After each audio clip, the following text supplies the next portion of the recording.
Okay, Mr. Lennis here. Our last causes of the Civil War, lesson 3D. Here we go. We will be at war by the end of this lesson. Let's get started.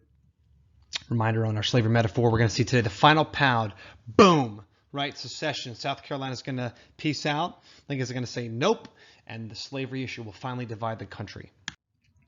Our timeline, we're going to cover two events today. We're going to cover right here the Union dissolved, right here, the secession of the southern states. And then we're also going to cover Fort Sumter, the firing on Fort Sumter on the Union garrison there, which will officially, boom, launch us into war. Our big question today, how did Southern secession increase tension between North and South? Remember, the word secession is to politically leave something. Seems like a silly question, but let's break it down.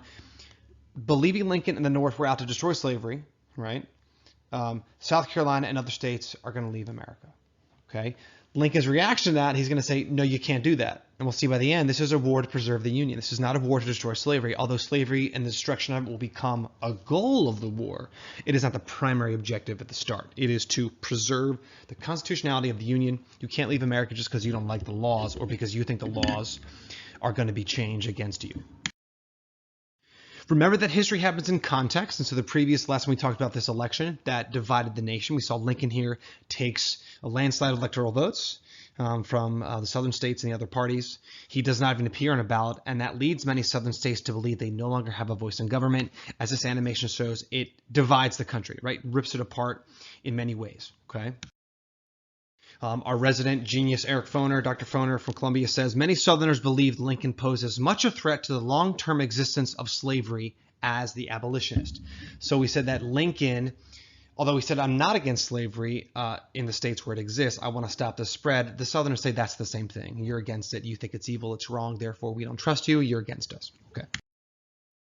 Let's walk through our timeline, walking us from Lincoln's election to secession. I'll point out a couple things along the way. We saw that Lincoln wins a presidential election. He's president-elect for a couple months. Remember, he doesn't officially take office yet till the new year.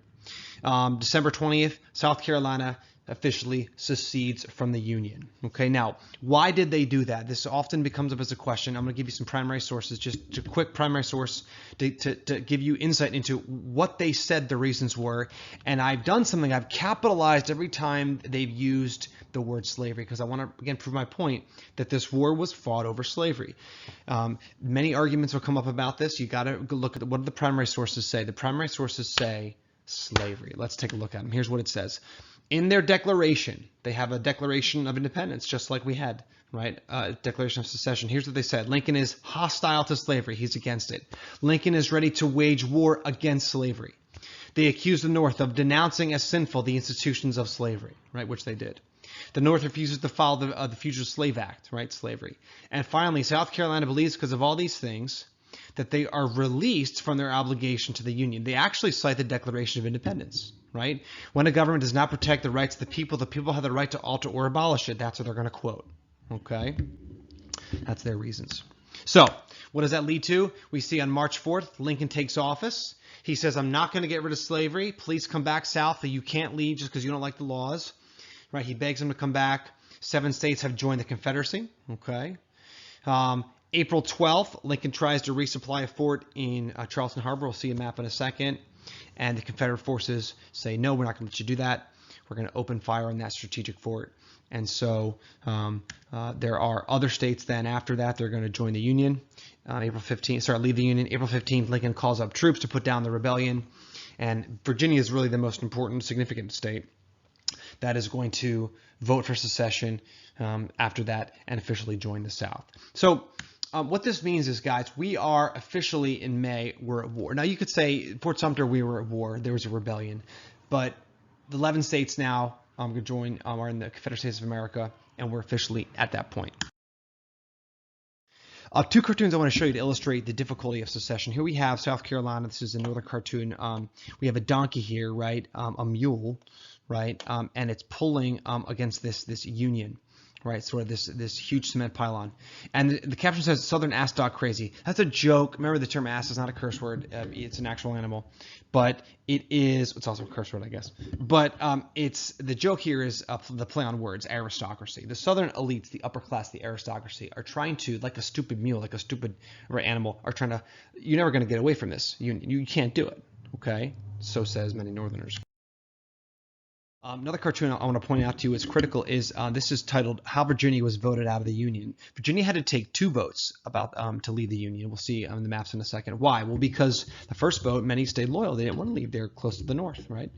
And this cartoonist is saying that there really was no choice at the ballot box, that the elites, that the political machinery of the South engineered Virginia to leave. Okay, this guy doesn't have a choice, right? It's either vote yes or take this bayonet to the face. Now, why did Virginia have to vote twice? Look at this map I found for you. This is from the University of Richmond, incredible school down in the city of Richmond. This is I've overlaid the 2 votes. So here's April 4th, 1861, vote by secession by county. Okay, so look at how many pro-union counties there are, mostly in the central and west. Okay, these are all the Tidewater plantations here to the east. These are the rich, wealthy, upper-class elites, the planter class. Look at the vote 2 weeks later, after Fort Sumter, after Lincoln calls troops up to put down the rebellion. Look what happens. They revote, and those votes go towards secession. You're noticing that this is a weird shape. That's good. This is going to become West Virginia. West Virginia is going to become a state in 1863, and they're going to join the Union. Okay, so that's the progression there of secession. Now, Fort Sumter itself is a tiny little fort here guarding Charleston Harbor. It was a featured fort during Fort Moultrie as well during the Revolutionary War. Here's a picture of Miss Lance and I went to visit this when we first got married. It's still there. You can take tours to it. They do not like you throwing giant pieces of rock and old cement against the fort, although I did like to reenact it when I was there. Battle. This is from James Island. This is Sullivan Island across here. The Confederate forces fired on Fort Sumter. Lincoln tried to resupply it.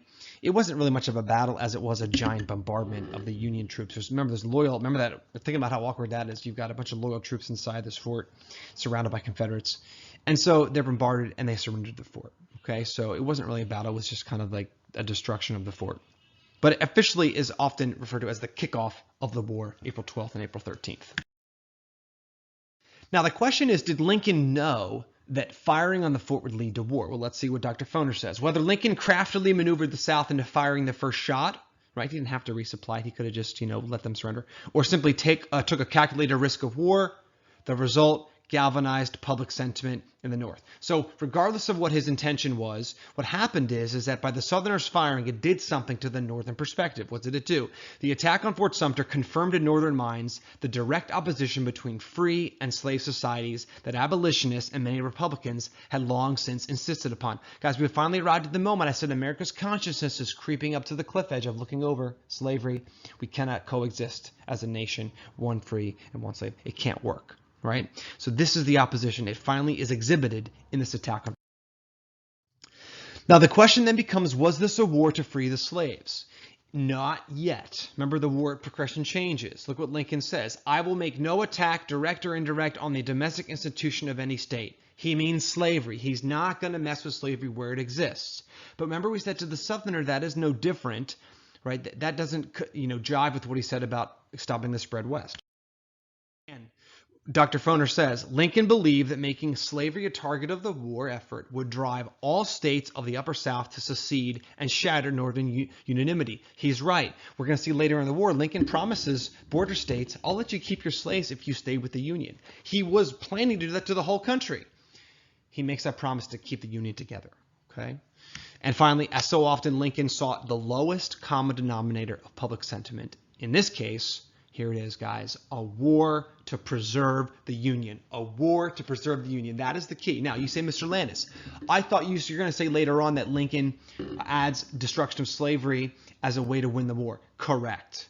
The war will eventually also become about destroying and getting rid of slavery, but only as a way to preserve the Union. Lincoln believed that was his only move constitutionally. We'll see that later on. So, our final lesson on the cause is, how did Southern secession increase tension between North and South? Believing Lincoln and the North were out to destroy slavery, South Carolina and other states are going to leave. Lincoln will say, no, you cannot do that. He will try and resupply a fort. That will lead to a little battle. And now we officially have the Southern states coalescing into the Confederate States of America, the CSA. And now we're officially at war. Troops are called up to put down the rebellion, and we're off to the races. We'll pick up next time with the war itself.